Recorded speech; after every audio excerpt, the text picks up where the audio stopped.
اشهر 3 عطور على مستوى العالم كله هم اسوأ 3 عطور في الثبات بتاعهم. طبعا مفارقه غريبه ومقارنه غريبه برضو ما بين اشهر وما بين الثبات بتاعهم، بس هو للاسف دي الحقيقه. العطور دي انا هقولها ليه وعامل الفيديو ده ليه؟ عشان لو حضرتك مبتدئ لسه في مجال العطور يبقى بلاش تبتدي بيهم مع العميل بتاعك، ولو حضرتك هاوي عطور تبقى عارف ان العطور دي ثباتها مش اللي هيعجبك او مش اللي انت هتبقى متخيله.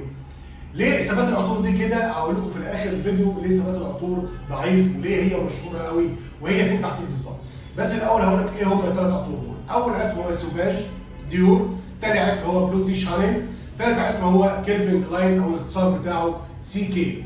ال3 عطور دول ممتازين، فواحين، منتشرين، منعشين جدا جدا، ولكن الثبات بتاعهم ضعيف. اللي صمم العطور دي صممها مخصوص عشان الفتره الصباحيه، عشان الرياضه.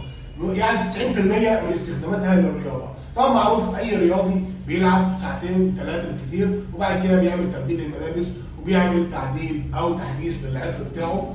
فهو العطر ده هو معمول اللي هو بتبقى مقدمته دايما الليمون واليوسفي، الجرين فروت، البرتقال، المندرين، كل العطور اللي هي الحمضيه او المقدمات الحمضيه دي في العطور دي.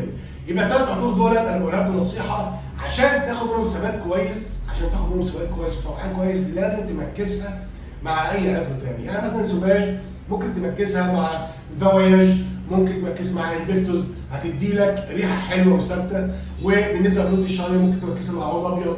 بالنسبه لكيلفين كلاين ممكن تمكسها مع لاكوست وايت او لاكوست سينشال عشان تدي لك العطر المناسب او الثبات المناسب اللي انت عايزه. بس بتعرف عميلك برضو ان العطور الاصليه اصلا بتاعتهم مصنوعه خصيصا ومصممه لفتره انتعاش معينه لا تتعدى 4 ساعات، مش دي بتاعه دوام طول اليوم. حبيت اقول لك الفيديو ده نصيحه عشان ما تقعش في المطب دون، وعشان ما تخسرش عميلك وعميلك يشك ان انت مقصر في الثبات بتاع العطور بتاعته. شكرا، السلام عليكم ورحمه الله وبركاته.